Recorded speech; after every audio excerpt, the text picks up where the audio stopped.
What is up, YouTube fam? Robbie C here, and inside this, just 1 second. Come on, open up a bag. First try. What I have here is, according to the internet, 5 of the most underrated discs in disc golf. What are they? You'll have to watch to find out. But before we dive in, we've got to ask the most important question of the day. How you doing today, Ken? You having a good one? So catch me if I fall.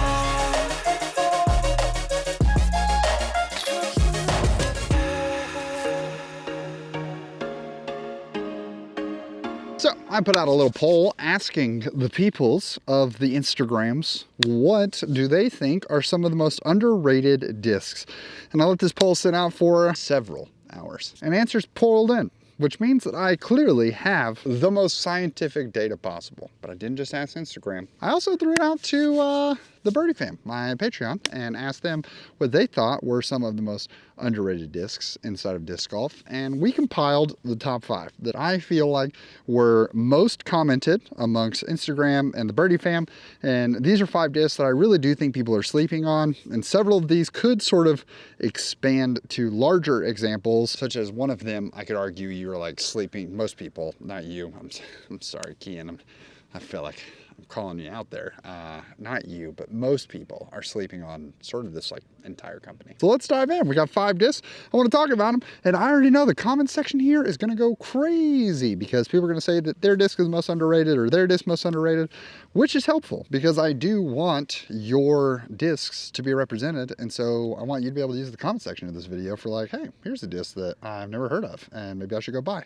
Like a little shopping list, you might say, of disc golf discs. It would be silly of me to reveal all of them at one time, so we're gonna go one by one. Starting with the slowest one, which is the Discmania Spore.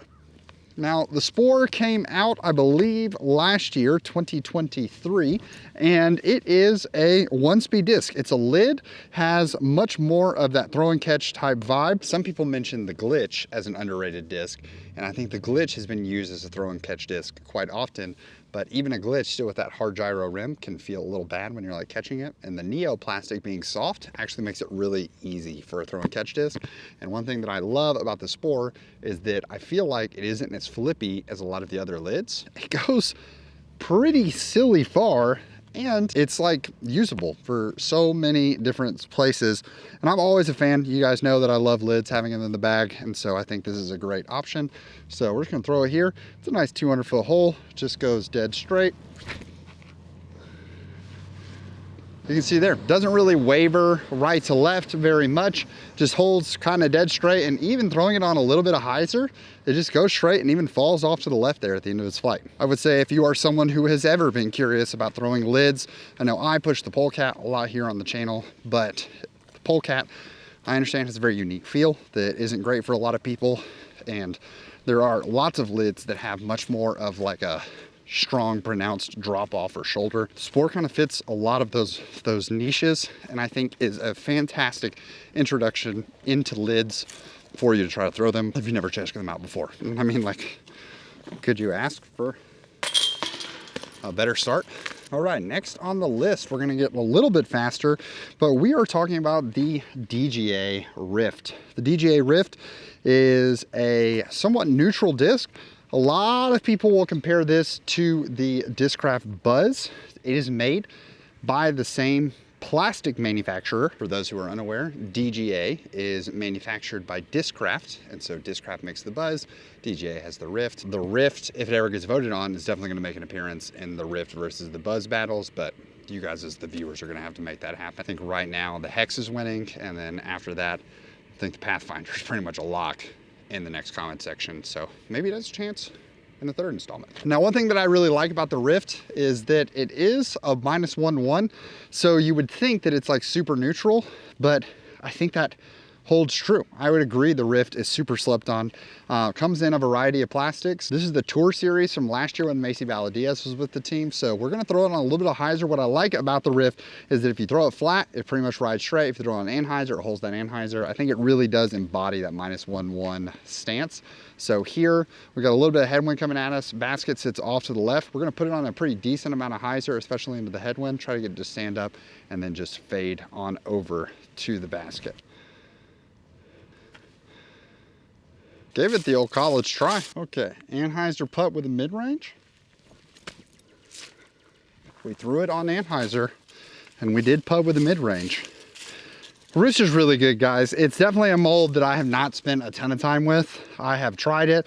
I feel like it ends up, I've gotten it in, I know at least one foundation subscription box. Like every time I throw it, I'm like, wow, this thing goes really far, really fast. Obviously, if you miss throw it here, it gets to that back wall really fast. But I definitely think that it's always gonna live in this underrated category because it's living sort of in the shadow of its production older brother, the Buzz. Third in the lineup, I know one that my audience really appreciates, at least Birdie Fam talks about it all the time, the Prodigy PA5. The PA5 is so good. Flies very straight. I think looking at the flight numbers, you would think that it's gonna be like silly flippy. And I do believe that it can be in the right plastics. This one's in the 500 plastic, so while we are anticipating that it could turn a little bit, especially if thrown flat, I think on a nice amount of hyzer, it's just gonna stand up and ride really straight. A very, very workable putter that we are excited to have a chance to throw. That turned more than I initially thought, but I think that's kind of sick.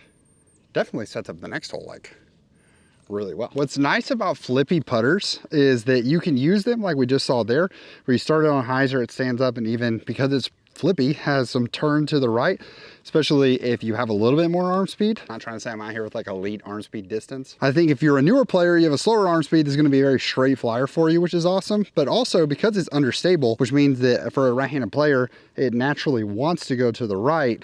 If you don't have a forehand, something like this can be really great for these shots that are more of a slow turn to the right. If you're a right-handed player, slow turn, especially for your lefties out there, if you don't have a forehand, you're gonna need some discs that can help get you that sort of natural shot shape of a right-handed player. And a flippy putter can do exactly that without having to necessarily overpower it. You can sort of have the freedom. Well, outside of the trees there, you can have some freedom to sort of watch it as it turns. It was trying to turn and then it ran into a tree. I wonder how often on disc reviews, we just really sit here and like throw the same shot a billion times, trying to get it to showcase. Or if we keep this more honest. What do you guys think? What do you prefer here? It was trying to turn. I just hit a tree. But I'll tell you an area that you don't want to have a whoops, and that's the sponsor of today's video, Manscaped. Attention all the proud, the bold, and the beautifully bald. It's time to elevate your grooming game with the Dome Shaver Plus. Designed for precision, comfort, and a flawless finish, this shaver is designed to help keep your game as smooth as your greatest pickup lines. So whether you're maintaining a sleek style or embracing the shine with confidence, the Dome Shaver Plus has you covered. So join the over 11 million men worldwide who use Manscaped to gain their grooming confidence. And you can use code RobbieC at checkout to gain 20% off plus free shipping on your first order. Look, y'all, as Leo has been around, it is a little tough at times to find the time to sort of keep the dome as smooth and confident as I want it to be. I've tried other razors, I've tried other options, and it just feels like it takes so much time, and I get nicks sort of all over my head at times. And that's where the Dome Shaver Plus really comes into shine. It adapts to the contours of your head to make a hassle-free shave to get you down to that shine or as slick as you want to be. The powerful 8,000 RPM motor also allows you to cut through hair with ease. I mean, now also with little man around, I got to be able to shave as fast as possible. And so what happens when the battery runs out? Thankfully, the Dome Shaver Plus only needs 10 minutes to go from dead to a full charge, which is so incredible. I mean, that's like one casual intro on my channel. And with a magnetic blade pad and hair chamber, cleanup is a breeze, which definitely wins me brownie points around the bathroom sink. Plus, Manscaped has a 30-day money-back, risk-free guarantee. So if you want to get started with the Dome Shaver Plus, make sure you head over to manscaped.com and use code RobbieC at checkout once again to get 20% off plus free shipping. That's code RobbieC, 20% off plus free shipping. Thanks to Manscaped for sponsoring what we're doing. Let's dive back in and see if we can get that PA5 to start turning. 175 feet is just up in there. Let's see if we can give these some proper ace runs. Well, that's just not gonna do it. Not an ace run, but it's a birdie. I like that. I threw that on hyzer and it just immediately stood up to flat. Okay, so the ace run is you gotta throw that height, but a little bit of hyzer. And that's super deep. So here's the deal about when you come to old Joe Tucker to demonstrate shots is there's really only 2 holes where you need something faster than like a fairway driver or faster. So it just puts a ton of pressure on the review side of things for these 2 shots. I, Robbie C. Disc Golf, often find myself just absolutely crumbling under the pressure of a disc review. But thankfully here, we're just talking about what discs people think are underrated, not necessarily me reviewing them entirely. I'm trying to just, describing it because I agree with all these picks. So we have at number 4, the Discmania Essence. This is a fairway driver, and I think when the Essence came out, it was really hyped. People were talking about it for a long time. I know lots of folks who were bagging and hyping the Essence. My guys over at Swanky were really big on hyping it up. And I think it just sort of fell out of favor with a lot of people. I think if you were a COVID golfer, there was probably a time, especially if you were new, that an Essence found its way into your bag, and it may have made its way to a shelf. And you may have been missing this beautiful, easy flip-up fairway driver and wondering like, man, why does my game fall into pieces? Why am I in shambles? And then the other is a disc that I've talked about on the channel before, and it's really my honeymoon disc, and that is the Innova Turn. The Innova Turn is a distance driver that is so fun to throw, and it does so many beautiful things. It's on the understable side, although the flight numbers may make it feel like it's a little more neutral. I would say that -2 turn you feel pretty drastically, and that is in the Champion plastic it's a -2 turn, and all the other plastics it's a -3 turn. I think that holds up to it. The reason it's the honeymoon disc for me is often I feel like when I first put a turn back in the bag, it is quite simple and easy distance. I'm throwing it on a little bit of hyzer, watching as it stands up, has its turn, and then flexes back beautifully. And then that lasts for me usually about a week, and then I can't get it to decide for me when I'm throwing it if this is just gonna stay on hyzer the whole time or if this is gonna have it burn over to the right immediately. But I do know that lots of people throw the turn and love the turn, and I do think that it gets slept on. I think people jump to like a Shrike because they want extra stability, but a Shrike's just never gonna have the easy flip that a turn's gonna have. So if you're looking for an easy to get into distance driver, the turn could be it for you. All right, Discmania Essence, let's ride.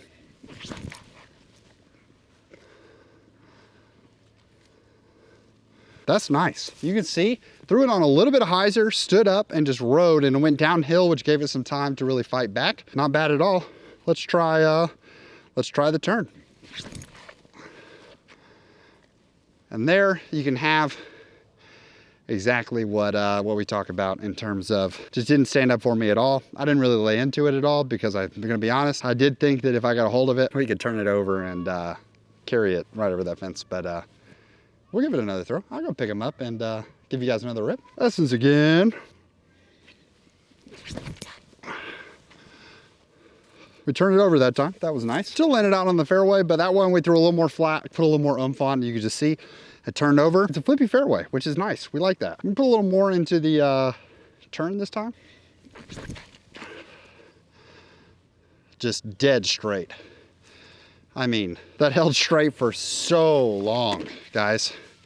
So long. Should we throw the others and just end the video on this hole? Here we go, sport. That's really high.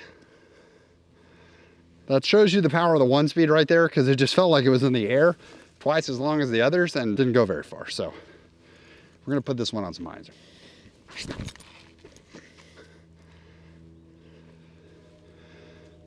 I mean, that's so pretty. It like stood up, even had a little bit of right movement. I didn't do the drill right in terms of like starting in the position that I want to be in. Let's go. Here we go. Oh, that one I let go early. The rift, guys. Let's pick these up and wrap it up, shall we? Overall, I just want to say I love all of these discs. Do I throw all of them well? No, I certainly don't. At one point in my life, have tried to make all of these work in my bag. I would say the PA5 had the shortest stint, and that I didn't discover the PA5 for a long time. I just think as Will is taking over, Prodigy's doing some really cool and big things, and so I think the PA5 is definitely the sleekest. And it's funny because if I were to say of the 4 or of the 5, which is the most likely to make my bag right now, the PA5 is the front runner. Phenomenal discs. I think all are really, really great. If I were to give 2 honorable mentions to discs that didn't make the cut for this video, but were mentioned, the first being the Beast. I think that the Innova Beast is a super fantastic far flyer that comes out, and in my mind, the Beast had to walk so that the trail could run. If you don't like gyro drivers and you want what the trail does, check out the Beast. And I would say the other would be the Dynamic Discs Bounty. The Bounty is a disc that was in a trilogy challenge several years ago, and it just felt like it never really went anywhere with folks. And I think the Bounty is just one of the best mids out there, especially for newer players. It is understable, but it's not crazy understable. It's very, very hex-like to me, maybe a little flippier than a hex, probably between a hex and a detour. So if you've been looking for that option, I think the Bounty is a great option to check out. So I want to say thank you so much for watching. I hope you have an amazing rest of your day, and I really am looking forward to the comments on this one and seeing what discs you guys recommend or say we missed out on, because I know we missed out on discs here. I do not think that I have like made a comprehensive list, because there are certainly more than 5 underrated discs, and I'm really looking forward to seeing what you guys say. Let's keep it civil in the comments, and let's see some love and interaction on those comments. So thank you so much for watching. Hope you have an amazing rest of your day. Please make it fantastic for someone else too. But for now, we're gonna leave you with the birdies.